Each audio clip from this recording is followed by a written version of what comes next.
Hey, welcome to another episode of Rocket Revenue Podcast. My name is Troy Barter. The purpose of this podcast is we're open sourcing how we are building out the revenue motion over here at Rocket Shipping. So you'll see everything that we're doing, what we've learned from in terms of positives, negatives, things that we needed to change, success, failure, the whole nine. What I wanted to talk about today is marketing. And I think that this episode will be particularly valuable to people either if you're like an individual, a sole proprietor, even looking to build your brand, or if you're in a startup motion and you're looking to start to do things from a marketing perspective, but you don't have an enormous budget. That's really what we're doing here at Rocket Shipping is that we're doing marketing. We have a lot of marketing efforts, but we are doing them on a shoestring budget. Not because we can't afford to have a larger budget, but because why would we start with a larger budget when there's so much that we can get done with so little to start with and create an enormous return that we can then in turn use as a budget for marketing down the road, treating marketing kind of like it's its own business. So if you're looking to start to get into some marketing efforts, but you don't want to necessarily throw away money, which can be a problem with marketing. Sometimes you spend money and that money doesn't come back to you. This episode would be ideal for you. So when I started at Rocket Shipping, this was in April of 2023. We had a marketing motion, but that motion was pointed in the wrong direction. It's probably the best way of putting it. So we had some really talented, gifted, creative people that were creating really good content that was resonating with people on TikTok and on LinkedIn. So what's the issue, right? You have creative people. We're getting a good return in terms of the output of what they're doing. They're creating great content and it's resonating with people. What could possibly go wrong? It's resonating with the wrong people. We were pointed in a direction where we were never really going to bring in any inbounds. By the way, this is of no fault of the people that were doing this from a marketing perspective. We still have some of them. And it's really no fault of anyone because we didn't have like a VP of marketing or someone that had all of this experience, including me, really. But when I showed up, especially, I'll give you an example. On TikTok, we would make really good TikToks that actually got some pretty good engagement. Those TikToks were not pointed at all at our ICP. And what I mean by ICP means ideal customer profile. So if you're in marketing, anything that you're creating should have a goal of resonating with your ICP. If it's not resonating with your ICP, then what's the point of it? So all of our TikToks for the most part were about us trying to sell people. Like, oh man, we're going to start cold calling today. And like we would use like good sounds and stuff like that if you know how TikTok works. And it would work. Like we would get good engagement and everything. But we're getting engagement from salespeople. And we're not looking to sell salespeople. We're looking to sell shipping managers and people that need help with LTL shipping and final mile. And that is a completely different customer than salespeople. Another thing is not only did it not resonate with our ICP, it also could potentially have put off our ICP. Because what do people hate almost more than anything? To be sold. They hate to be sold. So if our content is about selling people and someone from our ICP happens to stumble onto our TikTok, well, that's probably going to be a negative. They're probably not going to want to reach out to us because they know for sure, beyond the shadow of a doubt, based on our TikTok, we're salespeople. We're here to sell you. All that we're worried about is sales and bringing in sales. So again, they were creative. It was good. The content itself, it just was pointed in the wrong direction. So, and no inbounds were coming in off of this, little to no inbounds. By inbound, I mean an inbound lead, meaning a prospect raised their hand, they clicked a button, they said, hey, I want to have a conversation with you. We weren't getting really any of those. So I said, hey, I have some experience working closely with really solid marketing organizations, and I've seen some pretty big ones. I'd be willing to, and I've built my own brand pretty well, and have an idea of how to identify your ICP and how to go after them and how to resonate with them and how to create content that caters to that. So I said, I'll kind of take over or I'll lead our marketing efforts. But I really have no marketing experience in terms of professional marketing experience. I have zero. Like if you look at my career, it is all sales since I was in my early 20s, nearly 40 now. So why did I offer to take over marketing for a company that's doing tens of millions of dollars in revenue when I have no professional marketing experience? Well, first off, like I said before, I've done I've worked closely with marketing in the past. very closely with very solid marketing teams and organizations. In fact, at Pandadoc, when I was director of sales development, the sales development team lived within the marketing org. So it was interesting. We were involved in all of the marketing meetings. I saw exactly how they identified everything, how they valued something, what their initiatives are, what their efforts were, things that I didn't normally get to see in previous roles when I was in sales, and sales was completely siloed off from marketing. No, I actually reported to Panadoc's VP of marketing. That's who hired me. That's who my boss was for a while while I was at Panadoc. So I had a feeling that I probably could do pretty well. Another reason why I offer to lead the marketing efforts is really for control, not because I'm a control freak, although I can tend to be sometimes, but marketing, when you're to boil down marketing, what is it? It serves the sales arm of the company. That's what marketing really should be doing. So they're serving the sales team. I was head of sales. All right. Well, I'll be head of revenue and handle marketing as well, because then I can make sure that we get the largest impact out of marketing. If I leave it up to somebody else, I don't know whether or not we're going to get the same return as if it was all in the same organization. I've seen it work in the past. Let's try it. Let's give it a shot. And I've also done this in the past, where I've worked at companies where I was in charge of the account executives who closed the deal, and then someone else is in charge of the sales development representatives who booked the meetings. That never works, by the way. If you're thinking that it works, if you're somewhere and you think it works, where sales development is in a different department with different goals, and then the account executives are on a different team with different goals, that will never work as well as it would if they both answered to the same person. Because what generally happens on the sales development side of things is they will have a North Star metric that the team is looking to hit, and it's also how the manager gets paid. So if the manager gets paid off of accepted meetings, for example, this is going to resonate with a lot of people if you're an account executive. If their North Star metric, the way that they get paid, the way that they get compensated, their variable comp is off of an accepted meeting, then what are they worried about? Are they worried about deals closing?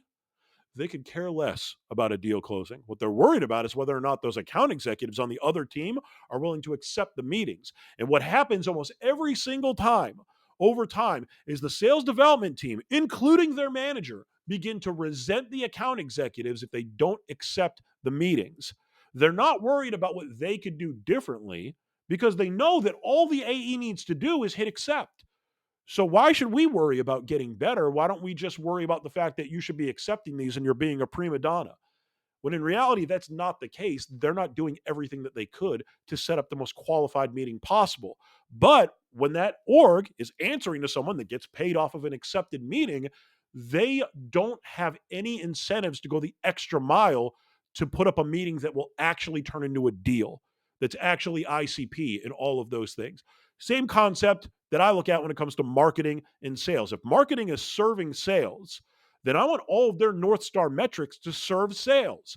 And I want to have some control there, or I at least want a whole lot of input and the ability to turn on a dime if I want to on any of marketing's efforts as a head of sales or now head of revenue.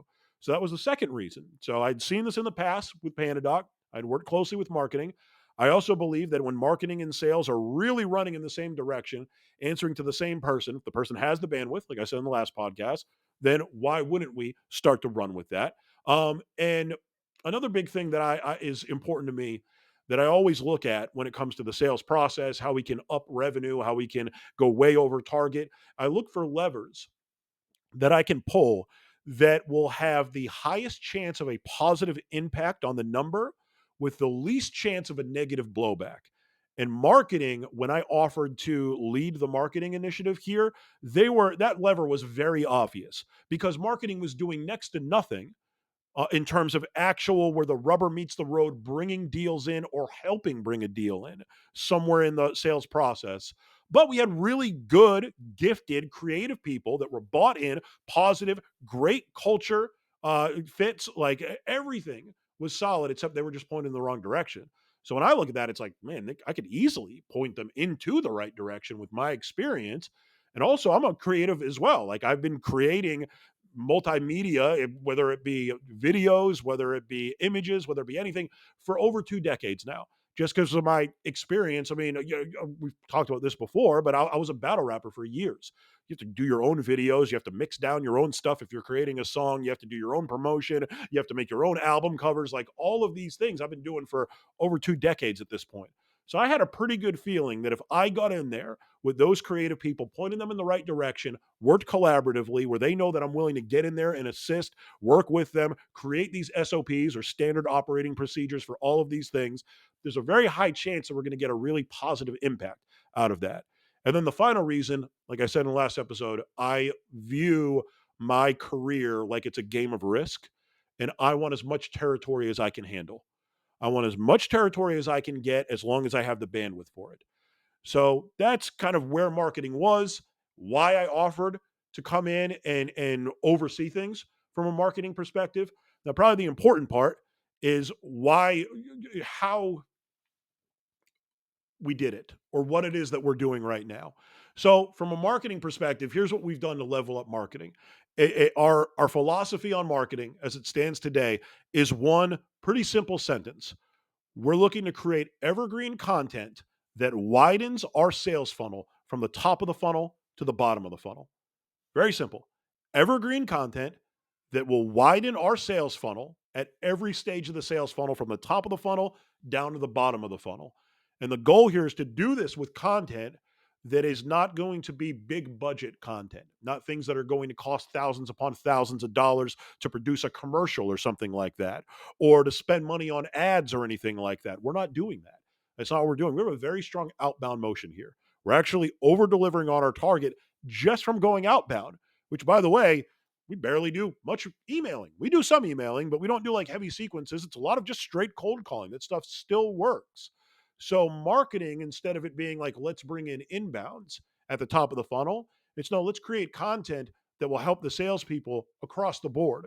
I'll give you a couple of examples. First thing that we started to do, we've already got one. In fact, we'll play it on here. We'll play it right after I say this. This animated explainer videos. We'll play it right here.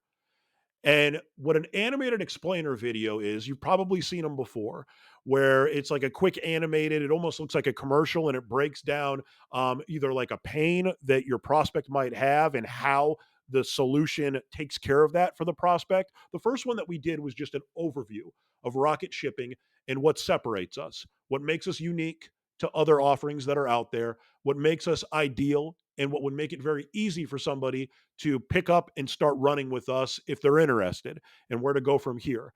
So we created that animated explainer video that you just saw, and that's evergreen content, right? Those problems are going to still exist, and the way that we solve them is going to pretty much be the same for years to come. That video will be able to leverage, not just right now, next year we can leverage it as well, or the year after. Those things will still work. That video will still work. All right. So that's the first thing: evergreen content. That's evergreen.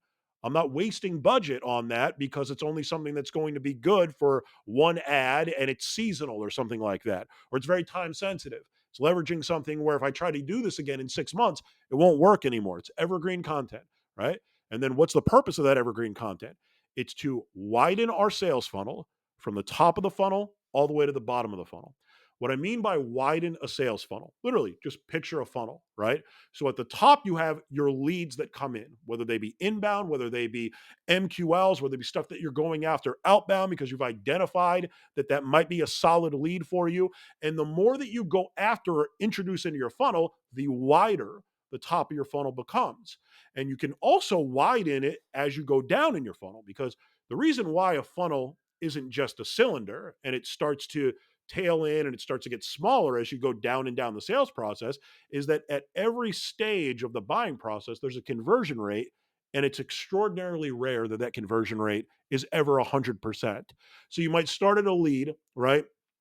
And then that lead might become an SQL, a sales qualified lead, where the salespeople have talked to them and they've verified, like, all right, this is something I'd want to go after. I want to keep it in my funnel. And then you might go from an SQL to a booked meeting or stage zero, however you want to do it, right? And obviously, you're not going to get every single one of your SQLs to commit to a meeting. So there's a conversion rate there, and it's not 100%.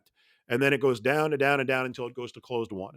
So, how can marketing, or how can our evergreen content help widen the funnel, not just at the top where, like, how could the salespeople leverage that type of content at the top of the funnel?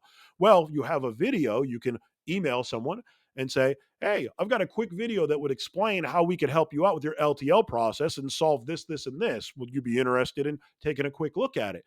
There's a way higher chance that you're going to get a positive response to that message than if you're trying to book a sales meeting. Again, people hate to be sold. If you get on a call with a salesperson, there's probably going to be some level of pressure or tension on that call that you're not going to want. They're going to give you an ask that you may not be ready to commit to.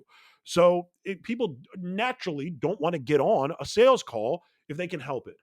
Well, what if instead of a sales call, I'm just leveraging a video and that's the response that I'm looking for? You'd be shocked when they're like, yeah, sure, throw it over to me. And then what that also does is help you on your email deliverability rate because someone just replied to this. By the way, this is my methods. This is like a half baked version of Jed Marley's method that I took from Jed just by consuming his content. And also, I've known him for a little bit. I used to work with him at Panadoc. But that was kind of the concept. And you can imagine that will assist on the email at the top of funnel, which means that we're going to get better emails delivered. We might get a response. If we get a response, we might get a conversation. If we get a conversation, higher chance that lead turns into an SQL. Hopefully, we can get more SQLs into our funnel, which would, again, widen our funnel by leveraging that evergreen content. But let's say, why would it do with the rest of the funnel? As you start to go further down. All right, well, let's say that we booked a meeting with that contact on that lead, and we have a great conversation with them, and they say, "Man, this is great. Um, get me over a proposal." And I'd also like to, I have to discuss with our CRO or whoever it is that controls the budget. All right, well, now you're sending over a proposal that's black and white, and it's going to go over to someone that never saw the demo, and you're reliant on your champion to go over and regurgitate all the information that they got in there. They're never going to sell it as well as you could.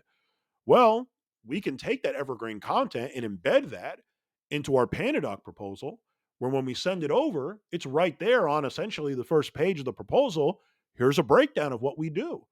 Or if we know that we unlocked some specific pains, we're working on creating animated explainer videos for every pain that any of our prospects could have and how we handle them. And we can include those either in email form, if we want to just send it over to the actual decision maker after talking to the champion, or if they ask for a proposal, we can put those in the proposal and say, hey, just tell them like you can go ahead and watch these. If you'd like a supplemental demonstration, we can provide it to you. But everything that you liked and how we did it is all laid out on those animated explainers that are in the proposal.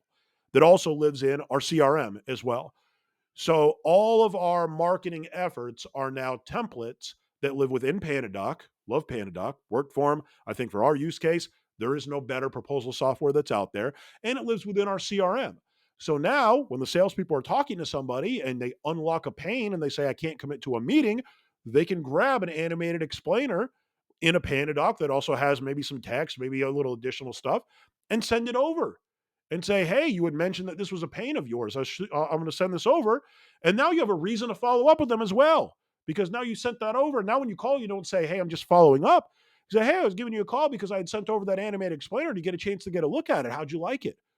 That sounds way better than I'm just following up. No one wants to hear I'm just following up, right? We're also working on case studies and we're doing the same thing where these are going to be in video form. We get on a quick, whether it be a Zoom call, Google Meets or something like that. And we do a quick video interview with some of our marquee clients in terms of what they like about us, how things were before they started with us, how they are after and everything. And then we can take that video, we can up the production value a little bit, and we can also put that in a proposal or in a one-page document through Panadoc, along with text and along with all these other things that we can do with a case study. And these things make a huge difference in terms of how we look to the market. It's a big competitive differentiator because there really aren't any other freight companies that are doing these type of things. These things that I'm describing, if you're in tech sales and you've been in tech sales for a while, you'd be like, you haven't reinvented the wheel one time. All of these things are plays that I already knew about and my company has already tried. And you might even go as far as to say they don't work anymore or they don't work as well as they used to.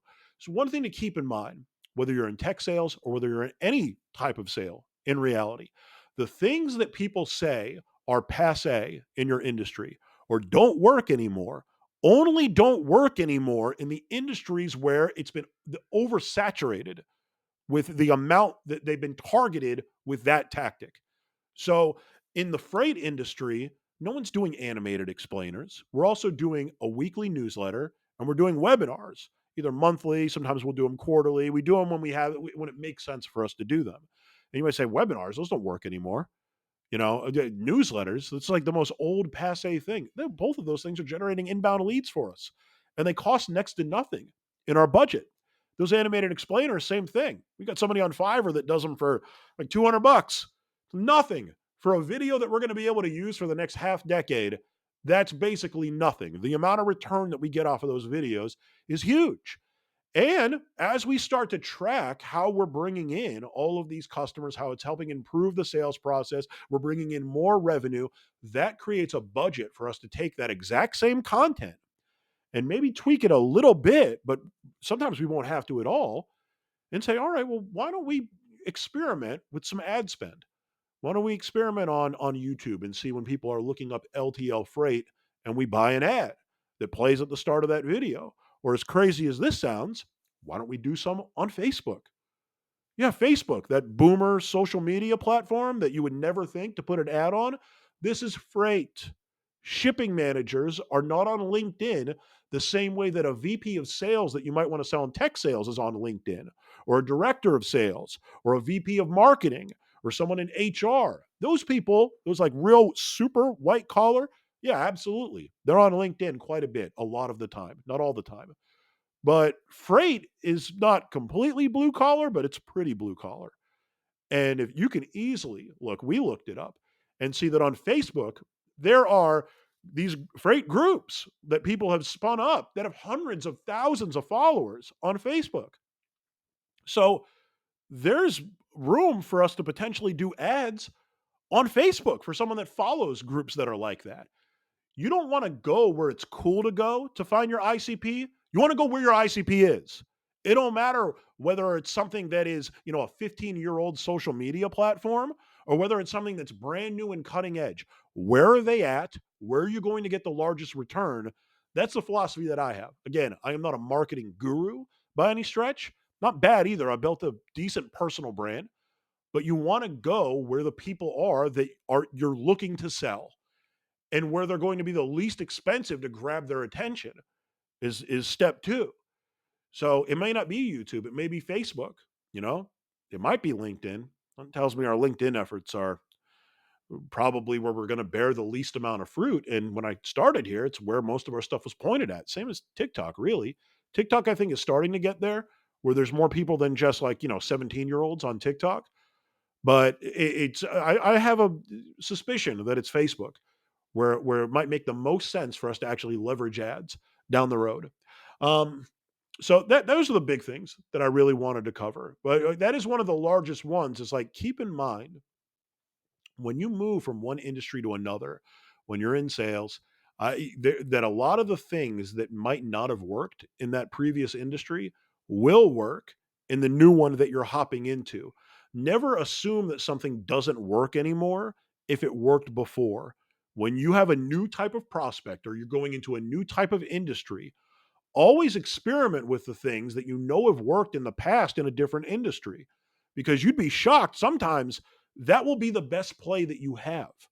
So, from a marketing perspective, if you are looking to begin to market either yourself, you're looking to build a personal brand up and then maybe eventually sell something, or maybe you have a product to sell, but you're the only person in the company, or if you're just a founder at a startup or somebody at a startup that has a very small marketing budget and you are looking to build up content or build up marketing that will bring in inbounds, but also serve the sales team. Because bringing in leads is one thing. What do you really want to bring in? You want to bring in sales, right? So the best way that we believe that we can do that, or at least I believe, is that we, again, work to create evergreen content that will resonate with our prospects and will help widen our sales funnel from the top of the funnel all the way to the bottom.